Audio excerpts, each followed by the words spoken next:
to do that. Hey everyone, welcome back. We're so happy you're here with us. We hope you enjoyed this month's conversation as much as we did. But you know what? It's time. Good morning, everybody. Good morning. And welcome to our newest episode of Litimate Conversations. We're excited. It's the holiday. I'm sorry we don't have any presents for anybody, but I think this book that we read was probably the best gift of the holiday season, right? Not to mention, we have a special guest here with us this morning. We have today with us Dr. Brenda Pridgen, and she is a psychologist, psychotherapist, social worker, and grief counselor. And retired Army veteran. Oh, wow. Yes, clock that. How are you doing this morning? I'm good. Thank you for having me. Excellent. Thank you for coming. Absolutely. My privilege. My privilege. Oh. So, did you enjoy the book? I did. I actually did. I don't read a lot of novels, so you just came right on in with my quest to read more lighter things. Okay. Because I read a lot of heavy books, and so I wanted to read some lighter things, and this was a novel, and I enjoyed it. I enjoyed it too, and actually, I did not know about it. Kimberly Clayton. Oh, by the way, I'm Kim Jones. I'm Kimberly Clayton.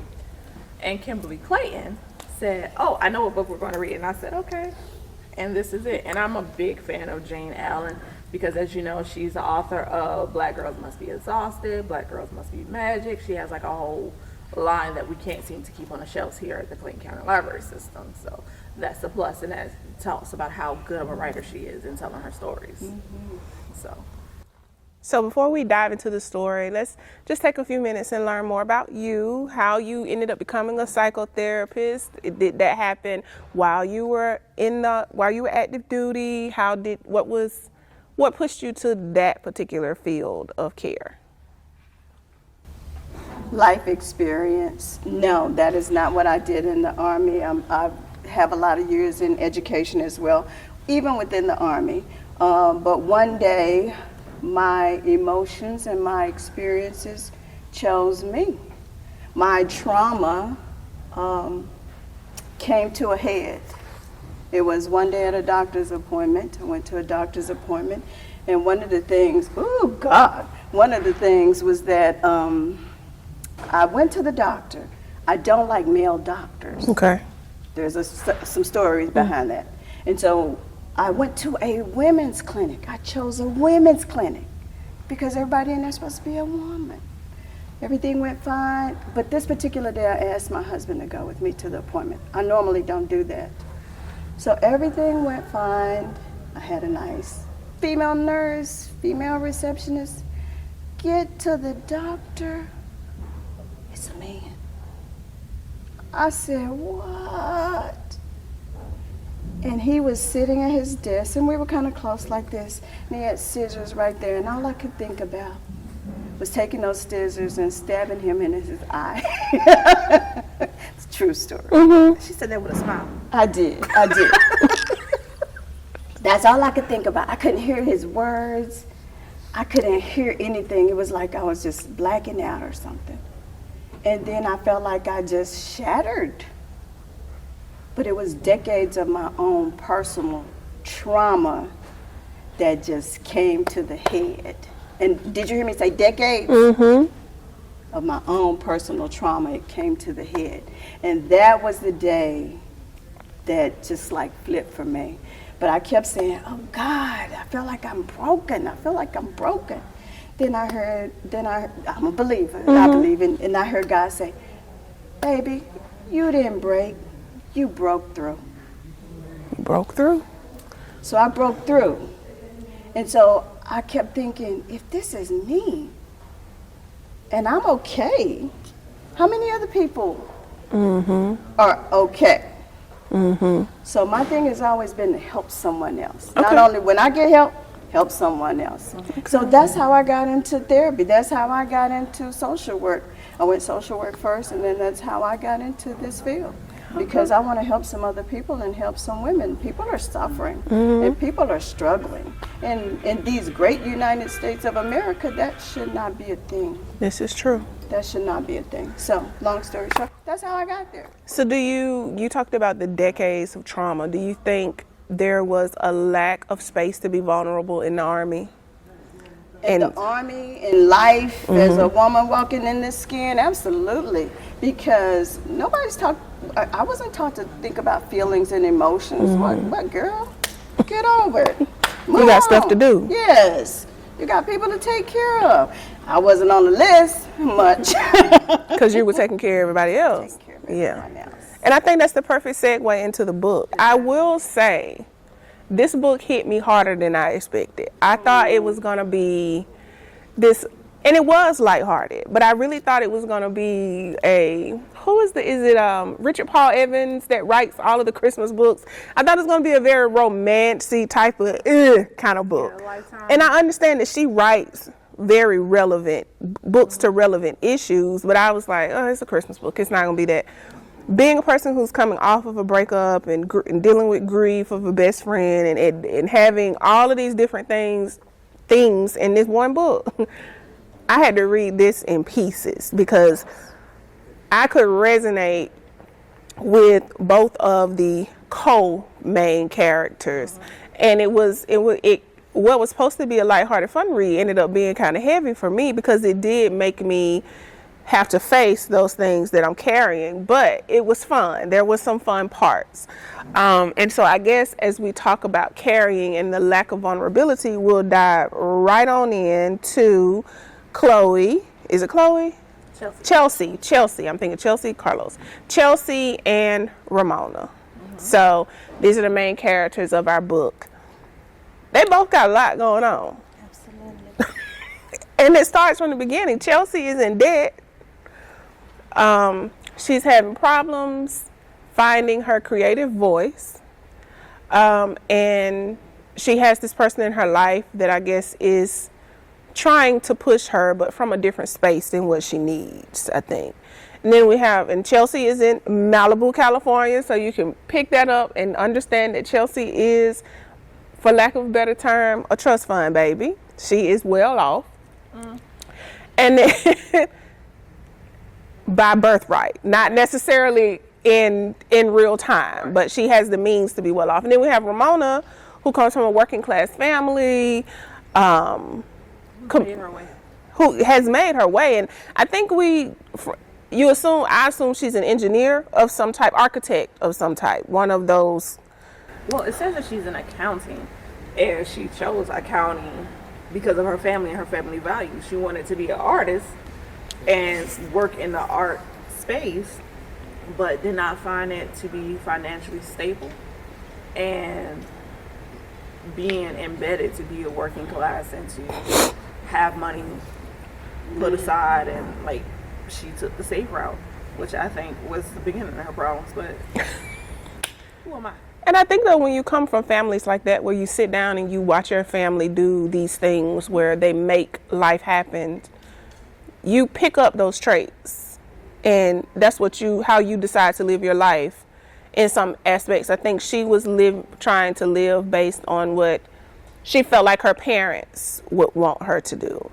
So before we get too deep, because we could keep this going on. I was going to jump in. Go with it. What were you going to say? I was going to say that's the thing we live in 2025. I think she did a great point with bringing real life to a novel. Y'all heard me say I don't read a lot of life books, but I think she blended it very well, the real issues.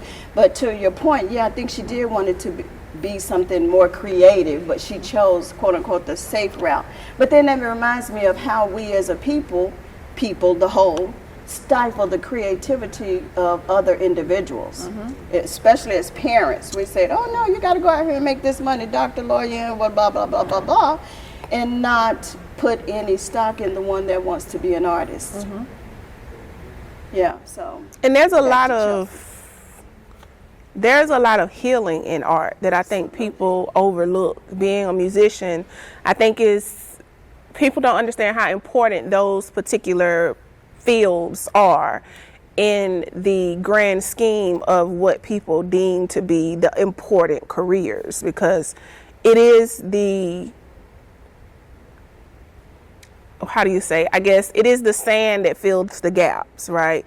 It keeps you, music keeps you grounded, art keeps you grounded. It does allow you to use your imagination and go to other spaces.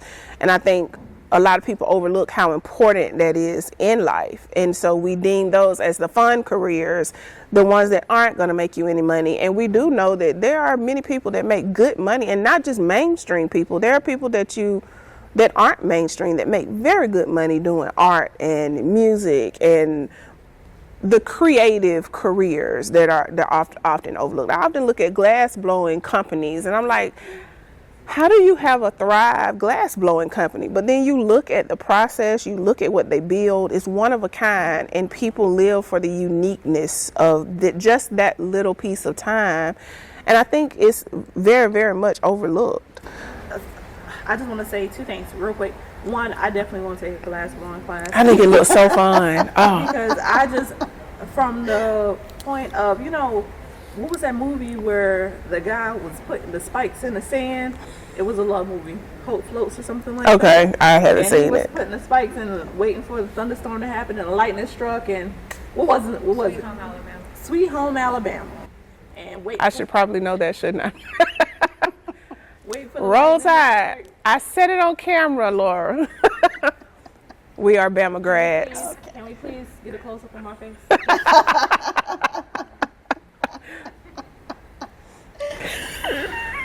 Okay. But, just that whole experience of creating the glass from the point of nature striking the sand and making original pieces of glass that way, to shaping it in the heat and in the fire, I think that is a phenomenal thing. But also, the book we read previously with Faye. She was a thriving artist. Oh, Faye, yeah. You made a fool of death with your beauty. Yes. She was a thriving artist, and that goes to show, even in her situation, she used her art to heal. Yeah. As she was going through the devastation of losing her husband, and feeling okay to love again, and making sure she's loving and being loved by the right person. So that was, That was our very first book that we read. You Made a Fool of Death with Your Beauty. That was the very first episode of Litimate Conversations. This is by Akweke Emezi, and she does really good writing. And that was probably our scandalous read. It was very well written. It was very raw, very real. The emotions were written so well because it did lend to, just like in this book, sometimes when you're dealing with grief and trauma, you lose control of how you hold yourself back. And I think that's a very important thing too that we'll get into, is like sometimes when you have unchecked trauma, that trauma unchecks you at the moment that you least expect it to put you out there. And so I guess we'll get into talking about, like, we've all had moments where you sit down and you're kind of like, I don't want to be here. I want to be somewhere else. Right now, it's 5 o'clock somewhere, and I want to be somewhere. And I think Ramona and Chelsea had this unique moment where they did this house swap, although reluctantly, to kind of get to a new place. So, like, if you could do a house swap right now, somebody booked somewhere for you to go, that person swap places to you, what would be your ideal place to go? I need to cross the pond. I need to go. I'm going to Korea. Korea? Yeah, so I'm going to Korea because my grandmother is Korean and black. And when I'm slimmer, you can see my Korean features. And I just kind of want to, she was raised with both cultures, but, I didn't get to experience that because she was ill. Okay. By the time I was born, and she was in a nursing home. So I just want to submerge myself in that culture because I love my grandmother with all my heart. That was my lady. So I just want to experience parts of her that I've never got to experience before. So if anybody in Korea wants to swap houses with me, call me. Dr. Pridgen? I think I would go to Spain. Ooh. I've been there before, and I I enjoyed it. So I've I heard think it's I would beautiful. Go to Spain. I like that idea. I think mine will be Australia. With the kangaroos? I want to, first of all, disclaimer, I want to go somewhere where there are no spiders, there are not crab crawling anywhere. I don't need to be any place where there are gigantic creepy crawlers meeting me at the door. But I think Australia has a very unique history. My dad's been a couple of times, and he was always very fascinated by Australian culture. So I think that's where I would go. But it's also a beautiful country. It's a beautiful country. And so I think I would like to enjoy like the natural beauty somewhere. I just think it'll be different. I just want to say I saw a video with kangaroos hopping across the water and they did not sink or anything. They were like, Oh, wow. I don't know. Looking at how kangaroos are built is very terrifying because they literally have 6 packs and Right. it's really weird. Maybe I need to rethink that. Like, Maybe I'm going to change my answer to Greece. Yeah, that would be one of my Maybe I'll change my answer to Greece. And I have been trying to get to Greece for a while. Thinking about this from a psychotherapist's point of view, was this a good move for them? In the heat of both of their traumas kind of coming to a head, was it a good idea to just kind of pack up and get away? Who's to say what's a good move for you? That's where I would go back to. Who's to say? Because they both went into it because someone else chose it for them. yeah. Neither one of them chose it for themselves. Mm-hmm. Therein lies the reluctance. And I think that's part of the issue with humankind is, what did you choose for yourself? And what would they have chosen for themselves? Would it change? Would Ramona have just kept lying? Or, and would Chelsea just fall off a cliff or something? I don't know.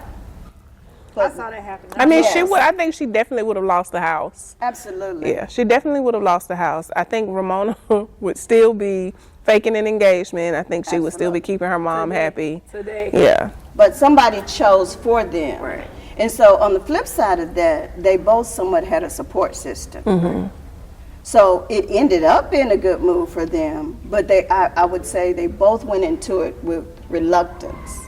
This is And true. if they did not have a support system that was looking out for them, I think their story would be different. I believe that. I do believe that they both would have succumbed to their trauma had they not been pushed. You just got to make sure your support system pushing you the right way, because all pushing is not good. This is true. Ramona was gonna go where the Latrice had to pack her up and fly Right. her herself. Yeah, Latrice was to get her up out of Chicago. She really meant that. And I think, sometimes having that friend that's going to push you to like, just do it. This is something you need to do is a good thing. But like you said, Dr. Pridgen, it's all within reason. Like, is this really what you need to do? It is your healing really is that the best interest? Is your friend thinking about your best interest, or are they trying to just kind of help you escape? Absolutely. And I think Latrice had a good balance of no, you need to. I think Latrice was trying to place Ramona in reality. Like, she was like, we're not talking about this again, are we? What? Are you still waiting? Why are you still wearing the ring? Like, all in that one little exchange they had, Latrice brought a lot of reality to Ramona very quickly. And she was like, no, you need to do this. And she made it happen. So I think when you think about Ramona's carrying this broken engagement, she's holding on to this false hope. I have been Ramona for a few months. Not an engagement. Yeah. Get out. I know. I know. And one day you just kind of wake up and you're like, no. But I was in that space where Ramona was, where I was like, we're just going to give it some time. It's going to get better. It's going to get better. And I think also she was additionally carrying the weight of trying to be not necessarily the golden child, but successful to her parents. And a part of that success was having a thriving relationship. And so having this engagement break to her was a failure as a person. And so it was going to make her look. Wait. Now, shut me up if I talk too much. I'll stop interrupting you. See, everybody was choosing for her. She was trying to live up to other people's standards. She didn't even know what her standards were. She didn't know what her standards were. And to your point about them pushing, Latrice pushing her and Helena pushing Chelsea to make this swap or whatever, sometimes that can backfire. Because what if it would have been a way that increased their trauma, impacted their lifestyle? You know, it could have went the other way. It did not necessarily have to be a good thing, because their trauma could have been increased. Because she the golden child, and she might have just, look, Ramona, I thought at one point in the beginning she was just going to keep on going. Once she got out, I thought she was never going to come back. When she took that ring, I was like, absolutely. They ain't gonna never see Ramona again. Exactly. So right there, she was like, you know, you could tell she thought about, maybe I should just keep it moving. I don't need to go back and explain anything to anybody. So I say that to the having your own autonomy, being self-governing, and knowing what it is you not only need, but what you want. Here we are, and every one of us probably can speak to this. We are women, and we are people living this life, and how many things in your life has someone else chosen for you? I'm just saying. Still choosing. Right, still choosing. God forbid you got any children. Not God forbid. But if you got any children, they choosing for you. Yeah, too. you do lose life. And I think they didn't have kids, but I think that's a very important point. And being an only child, I've heard my mom kind of say, and not in like a regretful way, but it took me a long time. Like, I'm really just learning who I was, because the first couple of decades of your life, I was making sure you were okay. And now I'm having to go back and kind of heal those pieces of me that I had to put on halt, because now I had to raise someone that was going to be a thriving adult. And I have friends that have said I had kids too early. I don't know who I am. I didn't get to define who I was because I've had children. And so I think you do end up you don't think about your kids making choices for you, but they do for a great chunk of their lives dictate how you move. Yeah. Oh, their life. So when I got my first divorce,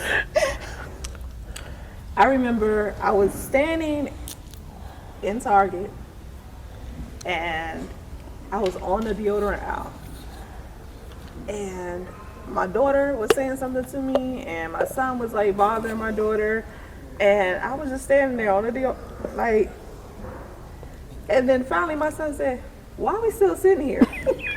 He said, "I don't know what deodorant I want," and he said, "The one you always use," and I said, "I don't think I like that one." And he was so confused. He looked at me like so confused, like, and then I remembered I stopped using the deodorant that I liked because my ex-husband was saying it gave him allergy issues or whatever. I'm like, get from up under me then, you know? I'm gonna use but I was using a deodorant that was better for him. And I spent like the next year and a half trying to figure out I was just like buying different deodorants. Like, I don't know, I'm gonna figure out which deodorant I like. Do I like to spray on? Do I like it? I got it right. I got it. Celebrate you. And it's the small wins. Yes, the small wins. It's really a big win. Because that's crazy that you don't know what deodorant you like. No. But no, it's more so, and you're the professional, but it's more so that you put yourself on the back burner for somebody else's needs instead of answering your own desires, and you held on to that, like. And they chose for you. Ramona and Chelsea, they chose for you. I remember my best friend saying, bless her soul, before she passed, one day we had this really intense conversation. And I remember I was working here at Clayton County the first time, and I was going over the bridge to my house. I remember this very distinctly. And I remember her saying, I don't know who I am. I'm 30 however years old, and I have no idea who I am. I have these children, and now I have a new child. I think the baby was like 1 or 2. I don't know who I am. Who am I? I'm a mom. That's all I know. And she started having kids at 20. And so she had 3. They were spaced out. But at this point in her life, she was like, I need you to help me figure out who I am. I don't know what I like to do. I don't know what I like to eat. I don't know what I enjoy. I don't know anything about who I am because my entire life has been centered around these kids and their dad. How do I fix that? And I think, again, We're not talking about parents, we're not talking about friends, but in the same vein, that's someone choosing how your life develops. And it is a very debilitating feeling when you hit that point and you're like, wait, whoa. When somebody comes, I think somebody came and asked, I can't remember, I saw somebody ask someone like, what do you like to do? And she had been a mom all her life and she was like, I don't know. And it's in those moments where you're kind of like, wait, whoa. Why don't I know what I like to do?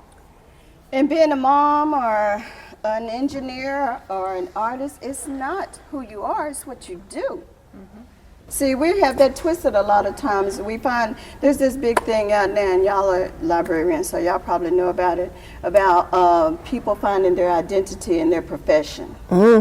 That's a big thing out that's in this field that you're starting to see a lot about. People think their identity is caught up in their job and their profession. So with the constant layoffs and all of this stuff going on, people don't know what to do once they no longer have their job, because that's what they embraced as their identity. And that's the same thing, back to Ramona, we can say about her. She was embracing her job and her place in the family as her identity. But those are just things that she did.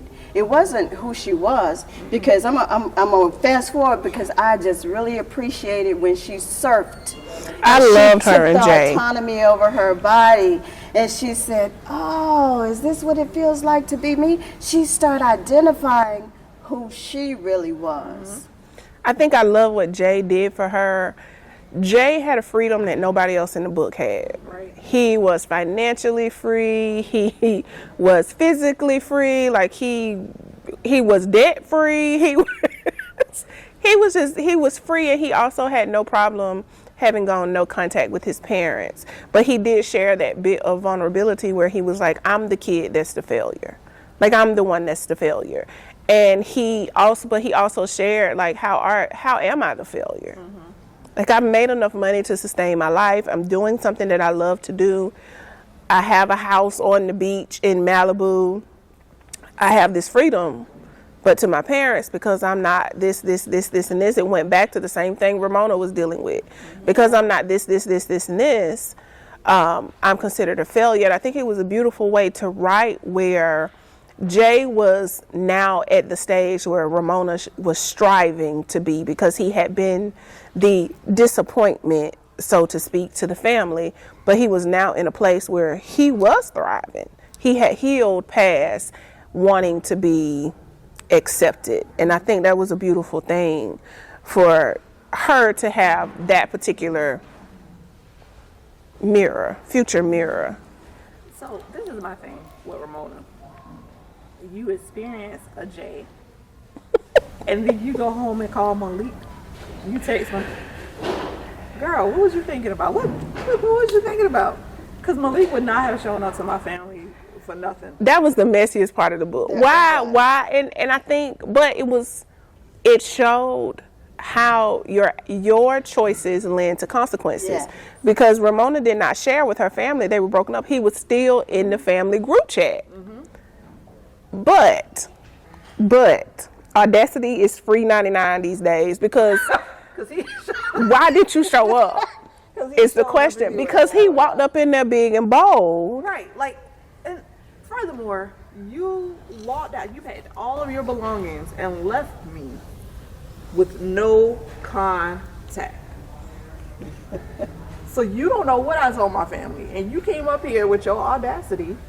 And my daddy could have been went with a shotgun because he didn't get that deposit back. I have that daddy in real life. But go ahead. I think the issue is you came to my family's Christmas with disregard for me being there. You didn't know that I was gone. So there was no care for Ramona at all. It was a selfish action. That's it right there. He was just thinking about himself. But he was selfish the entire relationship. He was selfish the entire time. What was the point to prove, though, Dr. Pridgen?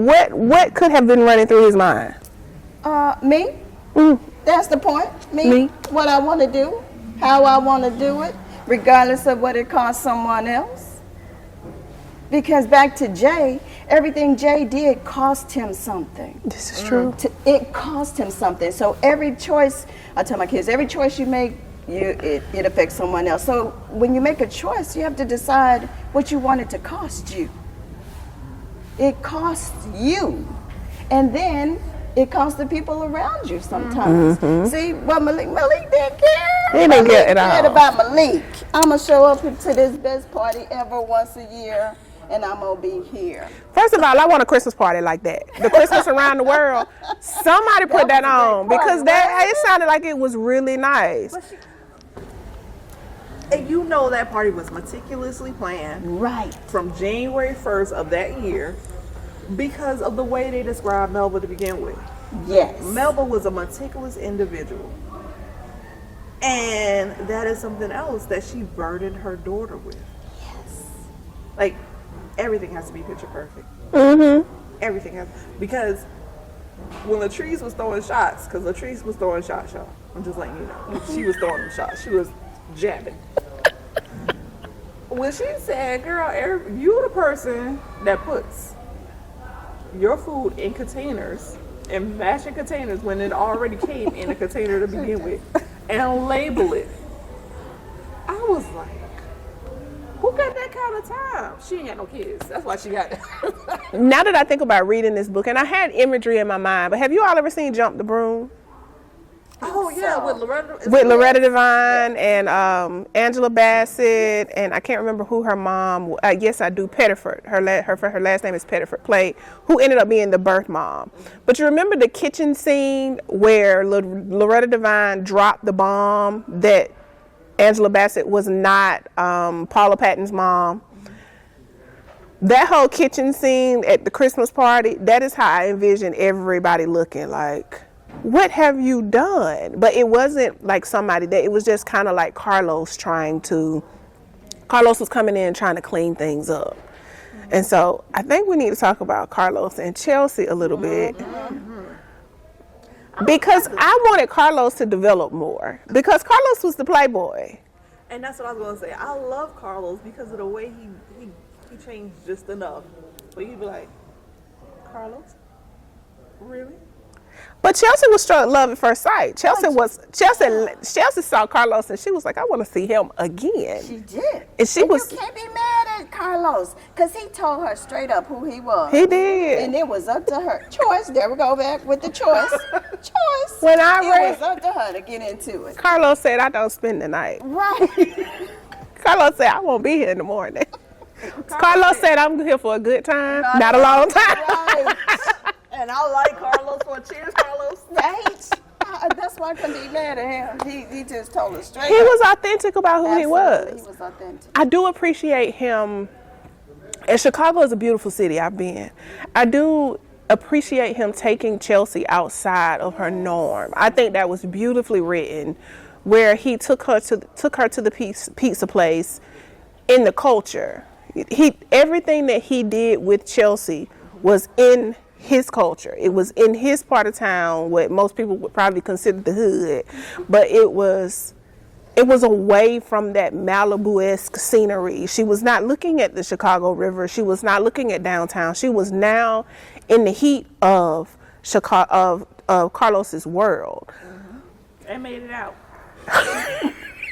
How important do you think? She took a walk by herself at one point. She did. Yeah. She went and bought, first of all, who didn't tell her how to dress for Chicago in December?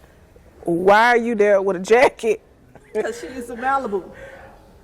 That's it, brisk there. It's brisk. She might not even own the coat.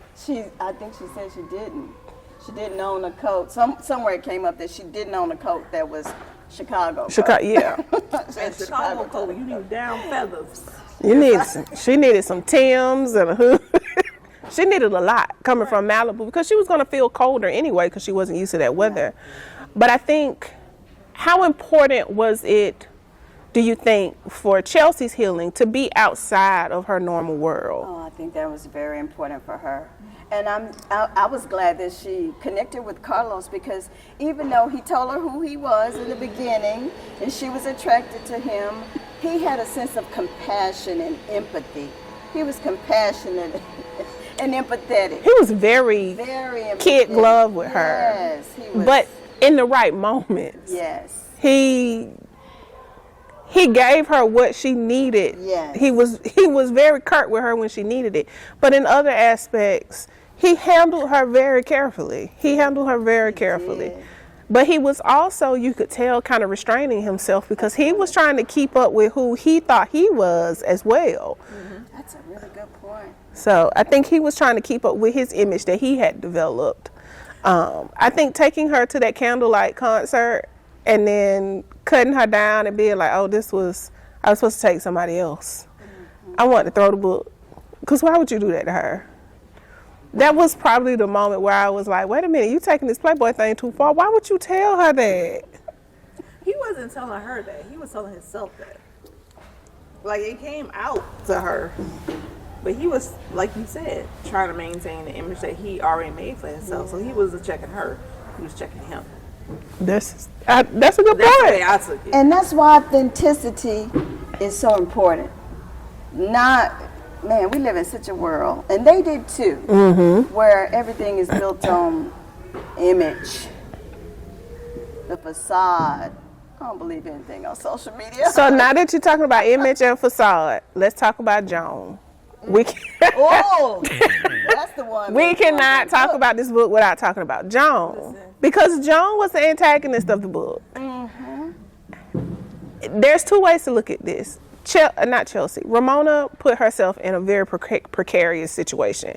You are in a new place in Malibu, California, where the rich and famous live, and you climbing balconies. Yeah. Why would you do that? What was her option? And that was the thing. She didn't have another option. But why? But then also Choice. She needed to get in. Right, but That also, was her choice.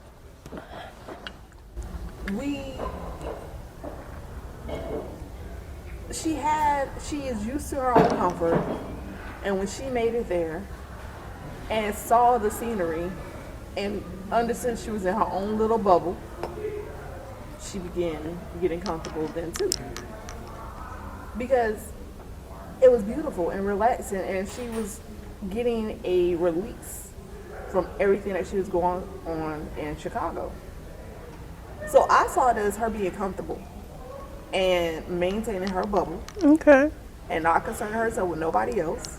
Because, listen, that girl just wanted to eat her burger. She was serious about that burger. And I saw it as desperation. I gotta get in this place because I'm locked out, and what are my choices? I don't know anyone here. Right. I don't have anyone to come to my rescue. But to your point, I would say, as a grown woman, why couldn't she feel safe?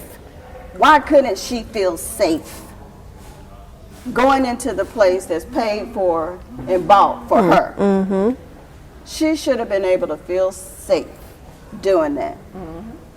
I think you look at Joan, I think I have to give Jane Allen her props because the way that scene played out, piece by piece, was very well done, but it was very telling to how people of color are perceived in society. There was the underlying message of you don't belong here. And Joan continued to carry that message as you saw Jane Allen begin to peel the pieces back on Jane. You began to understand that Joan was living a lie as well. Because we started to learn piece by piece of who Joan was. But that same, she spent the whole chapters, the whole book. I don't want to be the R word. I'm not the R word. It was the unnecessarily, I have a black friend theme. I don't want to be the R word. But then when you get later in the book and you hear how she reacts to Jay. He doesn't belong here. He's a playboy. He's a beach bum. He's this, this, and this. And then it turns into, he has a house 4 doors down. Why didn't I know that? He's my neighbor. I just want to say this. First of all, Jay, go down to your house and do all these circle dances. Coming out here with your loud music, causing all this ruckus first thing in the morning. Why you not 4 doors down? The way she unveiled his house when they pulled into like the box garage, and she was like, "You live in the garage?" And he was like, "No, I live And then she describes it. I was thinking the same thing. Why are you down the beach when you live on the beach? If you don't, what bother people? Maybe Chelsea's strip of the beach was prettier than everybody else's strip of the beach. But let's process that. Let's think that through. Could that have been his get back at Joan? At Joan? Yeah. Probably. And people like Joan, who wanted him to go away, who said he didn't belong. And he had talked about that. Who said it was just a beach bum. Yeah. I do like that thought, though, because he talked about when he was in the business world, when he did work, how that was the perception. And that's why he felt that he needed to get to where he was, why he grinded so hard to be able to be as free as he was. But I think Joan, like at the end of the book, it's a Joan, it's a Jane. I'm gonna get it right. Even at the end of the book, when Joan gave Ramona the Hermes scarf, I'm assuming it was a scarf. Did we ever know what it was? It was an Hermes box, we'll say.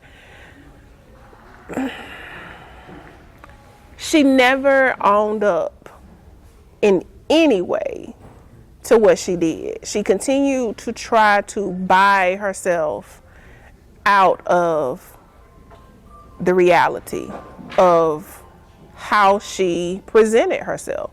She presented herself as a person who had biases against people of color, and that thing was continued to be carried through the book as we learn her disdain for Jay.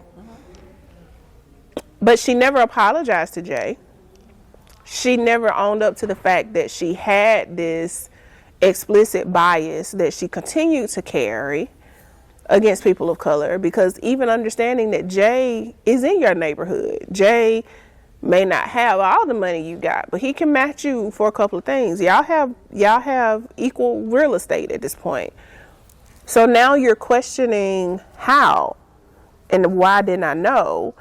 And it lends you to think, like, would that have changed how you thought if you knew he had money? Well, that's why I think Joan is the R word. I don't think she was simply biased, because bias is normally like a preference. She actually saw these people of color not deserving anything good. And so racism is about power and control. And Joan wanted power and control. With all the money, with her husband's, with her ex-husband's money. She wanted power and control of the beach, the everything. And that was the thing about Joan. Is for me, you not deserving of being here. Right. You in this big, lavish $1 million home on the beach by yourself. Your husband don't want you, your kids don't want you, you ain't got no friends, you forcing yourself in everybody's life. Ma'am, you need to go get a hobby. Try surfing. You know what? Mm-hmm.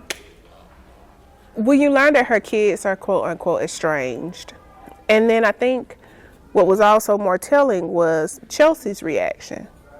When Chelsea had to play through the entire, oh my God, I hope she doesn't leave, but why would you do that, Joan? Why would you do that? And then you see simultaneously Chelsea is texting Joan, and Joan is baking. Joan is carrying baskets of baked goods over, and she has effectively won Ramona over, because Ramona now, it can't be her. She bought me baked goods. Maybe she knows who Chelsea is. She has now wormed her way in with sweets and baked goods and what is perceived to be tender love and care. And then we get further down into the book, and Carlos drops the bomb, and Ramona's like, what? You take me out to lunch. You've invited me to your house for Christmas. You've invited me to Christmas Eve. And this all is to feed your own guilt, not to take care of me. You don't want me to find out who you are. And it goes back to when you said everything's about image, everything's about a facade. She didn't want to appear racist. Mm-hmm. She didn't want to appear biased, but she still had those actions. So it was never internal. And she never owned it. That scene where Jay said, you should apologize. And she said, for what? I could just picture her face. You know, why would I apologize. I didn't do anything What did I do? So, listening to the two of y'all talk, I'm thinking that Joan and Malik might be the same person.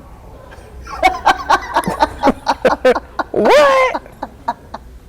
Because they both worried about themselves and their image and what they can do. And Joan was forcing herself on Ramona when you really could have just called the police and found out that it was okay that she was there and mind your business from that point on.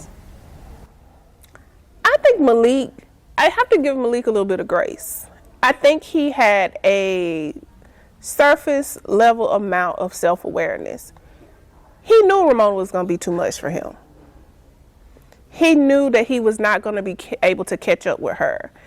And being a person who's in the dating field and in this particular age group, men don't want to feel left behind. And I feel like he kind of knew that he wasn't going to be able to lead Ramona in anything in life because she had everything kind of mapped. She was meticulous in how she was mapping her life.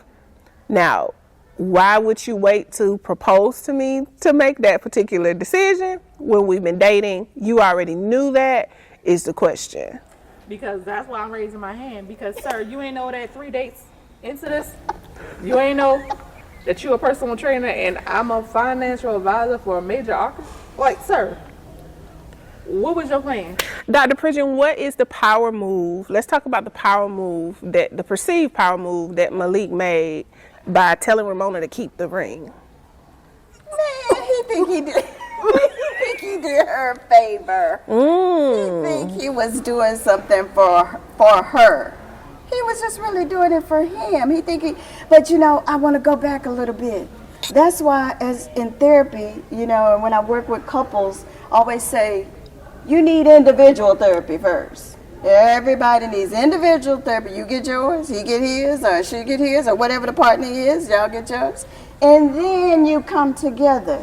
Because you said if him a personal trainer and her an engineer and he can't keep up, what makes him think he has to? If they were going to enter a union where they were both okay with that. And she was Where'd given. you get that from? She was given.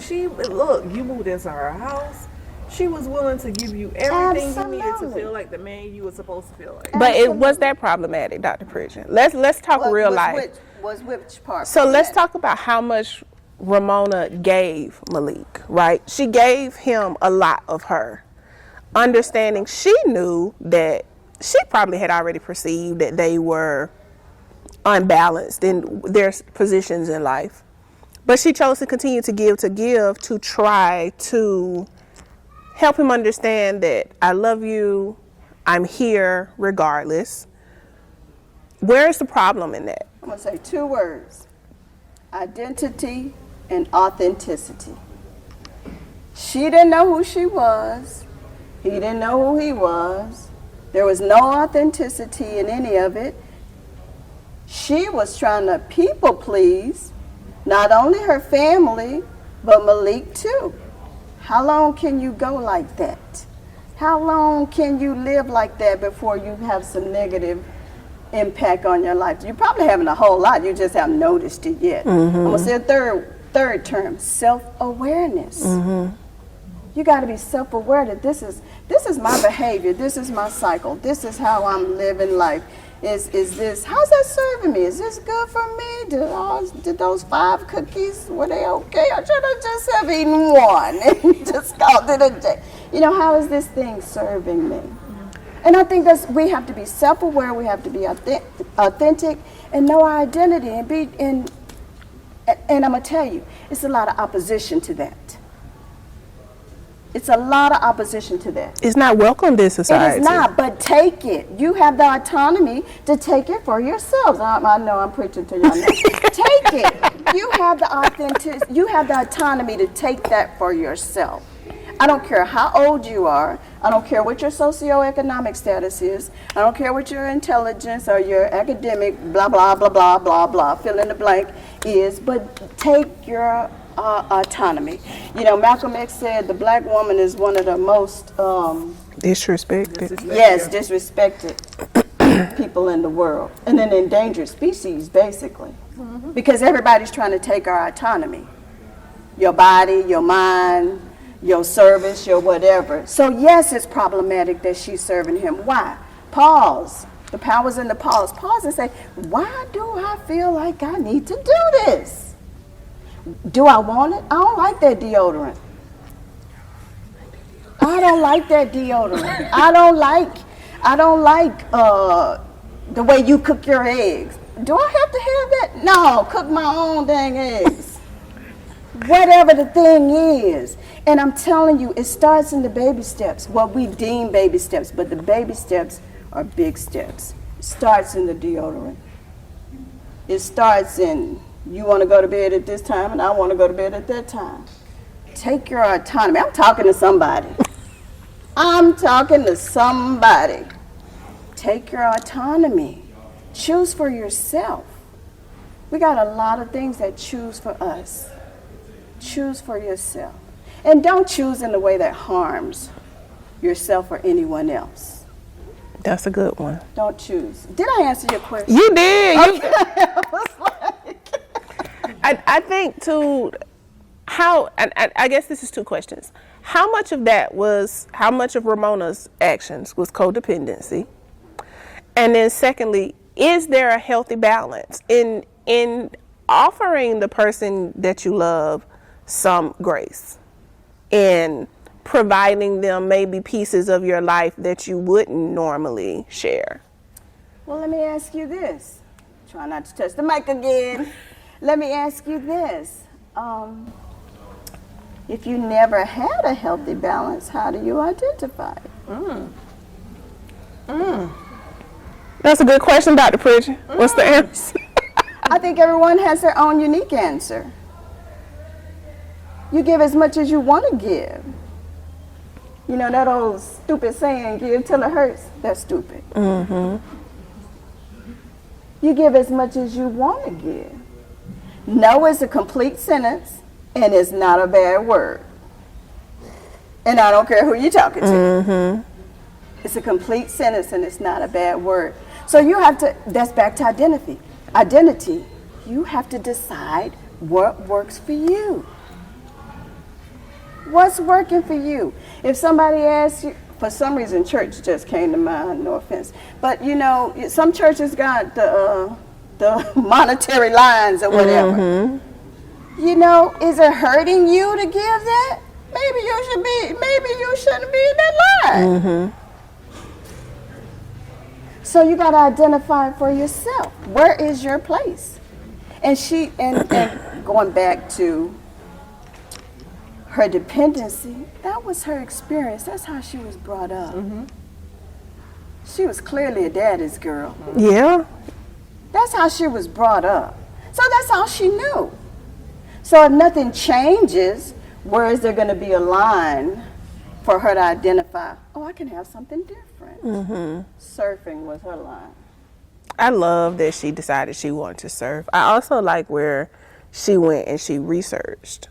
Like, why don't we hear about black people surfing? And then you go back to the stigma of black people can't swim, black people don't like being in big bodies of water and things like that. And she tied all of that in.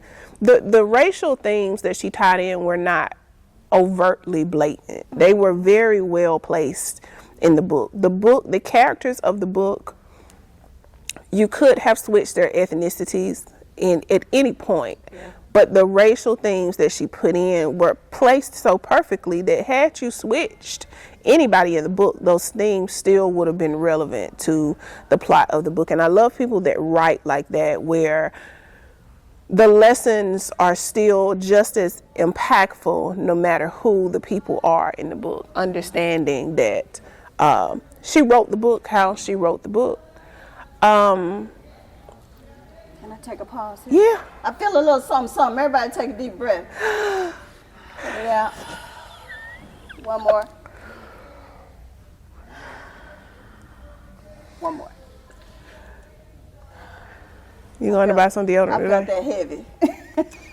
No, I was waiting to jump in and say, and I'm so sick of people You're welcome. thinking that black people don't get in the water, cause baby, I love swimming. I'm a water baby.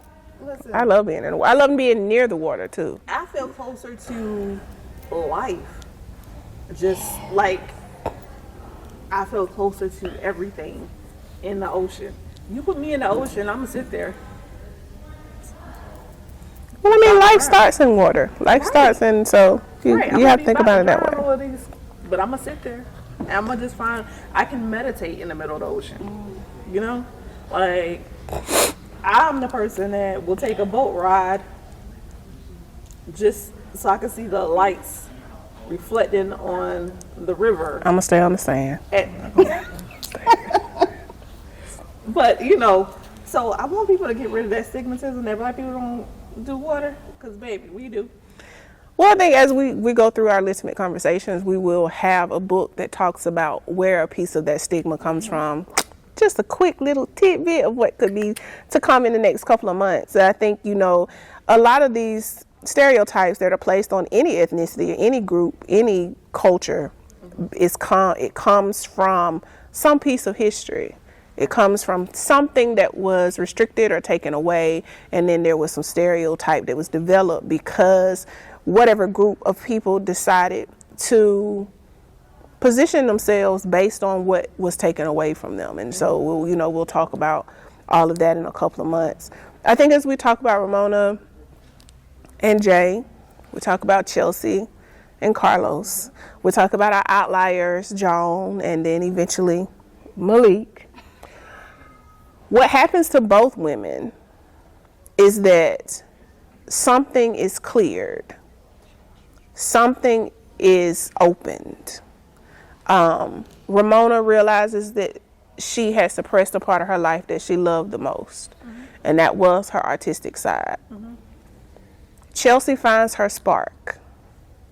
And I think one of the most beautiful things about Chelsea finding her spark is that her spark was Carlos. In more ways than one. He was the painting that ended up getting her the money that she needed because of the experiences that he had so willingly given her while she was in Chicago. She was able to find it. I think one of the beautiful things about Chelsea and Carlos is they came from two different worlds. They were in the same place in life. They were both trying to find their spark artistically. Carlos had lost his parents. Chelsea had lost her parents. They shared a lot of similarities in their walks in life, but they were two completely different people that had two completely different sets of circumstances and, I guess, privileges. Because talk about Carlos said he had to go to Ramona's house to feel like he was at a family, had a family. Whereas Chelsea had her parents, but they were gone. She was money fed. She was, you know what I mean? She was well off and did whatever she wanted. Him giving her the paint at the end was the perfect juxtaposition to Joan's ill-thought guilt gift to Ramona. He really went and found this rare, brand new color. First of all, I didn't even know colors could be new. When did we start developing new colors? But he found a new blue, a new pigment of blue to give to her. Was that us seeing Chelsea develop, or was that us seeing Carlos develop? I think it was both. I think it was both. I think she had to come out of what she thought she knew and who she thought she knew. You know, she saw Carlos one way, but that is a very thoughtful, compassionate, sought out gift. Think about what he went through to get that thing just for her. So I think it was both him spending the night or not spending the night and her getting something she wouldn't have gotten that if she hadn't met him. It wouldn't have turned out like that if she hadn't met him. But I thought it was a growth and development point for both of them. Yeah, I like the way the book ended. I think it was beautiful. Sorry, to your point about how she put in the different ethnicities and stuff, she put in the things, but she did, the author, Jane Allen, she didn't do it with maliciousness. There was no malicious. It was just real life, how people live every day, you know, and experiences that they have in life. Yeah. Yeah, so I think it was both. And I think on the flip side with the other couple, I think it was growth and development for them too. One, gaining autonomy over her body, her decisions, her lifestyle, and then Jay not always having to be alone. Because even though he was out there teaching classes every day, he was still alone. He was. That was one thing I caught with Jay. Oh, he's lonely. He said, people don't come. I don't bring people to my house. Right. And right. maybe that's why he was down on the other end of the beach, because maybe he knew that Chelsea was also lonely, and this might be the only interaction, even though it was from a distance.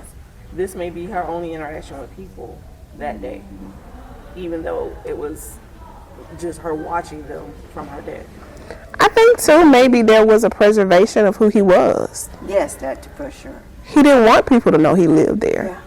He was allowing people to build their own perception of who he was. You think I'm a beach bum? Cool. Okay. That's where he found his safety. But you know how far in advance in like yourself you have to be to just be like, I don't really care what you think. I hear that you don't get that till you like 60. I'm there, baby. I don't care what. Yeah, I know a lot of people that have reached that point very early. Yeah. I'm there. I think Because you can't change anyone's opinion of you. no matter what you do, no matter who you are. What you do. I think, we think about this, and there were a lot of things in this book, but one of the ones that comes across to me is imposter syndrome. That's exactly what it is. And I think yeah. you have to learn, when you're suffering with imposter syndrome, you have to teach yourself that it doesn't matter who I am, it doesn't matter what I do, it doesn't matter what I look like, it doesn't matter where I go. However someone looks at me is how they're going to look at me. And anything that changes their mind of who I am is not authentic, because you've already developed your thought of who I am. Absolutely. You sound like a Mama Odie. But And that's back to your point asking about Ramona giving Malik gives imposter syndrome back to that. And I was going to say earlier, doesn't matter how many gifts she gave him, she can't change him. Doesn't matter how much she can't change him. He has to become self-aware that change needs to occur. Malik just gonna go off and be with somebody else and still be Malik. And still be Malik. No, I think the book ended beautifully. I think the relationships were not unrealistic where they were. I love to see Jay kind of unconsciously book the ticket. Yeah. Like, it was kind of like, should I do this? Oh, there's a plane. Oh, I think I'm going to book this. Oh, now am I going? What, should I go? It's New Year's Eve. And he kind of just floated his way to Chicago. It wasn't, and I don't want to say it wasn't a deliberate decision, because it was, but it was very on the cuff. Yeah, it was like, am I really doing this? Like, it was kind of like he was unaware. Like, oh, I'm at your door. Hi. But I think in him, it also taught him, I think Jay had got in his freedom. I think he had a safety that he was afraid to step out of. We saw Joan continuing to be Joan, but we also started to learn more about Joan came from very meager beginnings, and she didn't want to be that girl anymore. And so this facade that she built up was to protect herself from going back to where she was. Chelsea was able to lightly deal with her grief, but she was able to break out of the stuck place where she was. Ramona was now at a place where she gave Malik that ring, and Jay ended up at her door. And now she had a place surfing. She had a space. She had something that she wanted to do that would now take her from the kind of of her daily life. Her parents knew the truth now. Her mom was coping. Her dad was giving. I love how they said, did you not think we would love you either way? Did you not think we would understand? And that broke her mom's heart. We didn't, though. Right. And I think, you know, in real life, you would have that conversation where you're like, no, I didn't think I had the freedom to do that. And, you know, it's a hard place to be in with your parents, but it also teaches your parents as well. Like, it's reflective for them as well. Like, wait, maybe we were a little too hard on you because of where we came from in life. Because a lot of times the things that our parents require of us as kids or as adults in life is because of the things that happened to them. So I don't want you to feel what I felt. So I'm going to do this, and this because you're not going to be in that place. But I think the book was wrapped up beautifully. All of the characters' endings were very authentic, very realistic. And I'm going to be reading the rest of Jane Allen's books, because I think this is very well done. I enjoyed it. As I said, it stuck me. It punched me in the stomach more than once. But it was great. Dr. Pridgen, we have had a ball with you today. This is a great conversation. Yes, I had a ball with we are glad. Thank you for having me. We're glad we got you to read a novel. We're glad. Me too. One I enjoyed. One you enjoyed. The most wonderful time. Absolutely. And we will have you back for another heavier book, because we do nonfiction as well. Okay. But it's the holiday season. Now, before we close, we would be remiss to not tell you what is behind us. Oh, yeah. Yes. You guys see it? So behind us, thanks to GPLS, which is Georgia Public Library Service, we have the Georgia Writers Museum exhibit, which talks about some African-American writers who are distinguished writers from Georgia. We have Alice Walker, Raymond Andrews, and Jean Toomer, who is here behind us. You can stop in the library until January 2nd to see this exhibit. It's wonderful information and lets you know that we have some very prolific and distinguished writers right here in Georgia of all colors. But we do want to highlight those who have made a difference in the minority space. So as we prepare to close this episode, we wish all of you a happy holidays, whatever it is that you celebrate. We wish you a safe holiday and a happy new year, because we will not have an episode before the new year. So happy new year. Whatever it is that you decide to do, we hope you do it safely and responsibly. All right. So that's it. Well, I just also want to say, with this, the museum is just down I-20. So if you hop on I-20 going towards 114, you'll be able to get to this museum. So it's in our neck of the woods, guys, if you actually want to go see it. So stop by, or stop by any library that may have it within the next few months. Always support your local libraries. We need you, we adore you, we appreciate you, and we wish you happy holidays. And until next time, we can't wait to have another Litimate Conversation with you.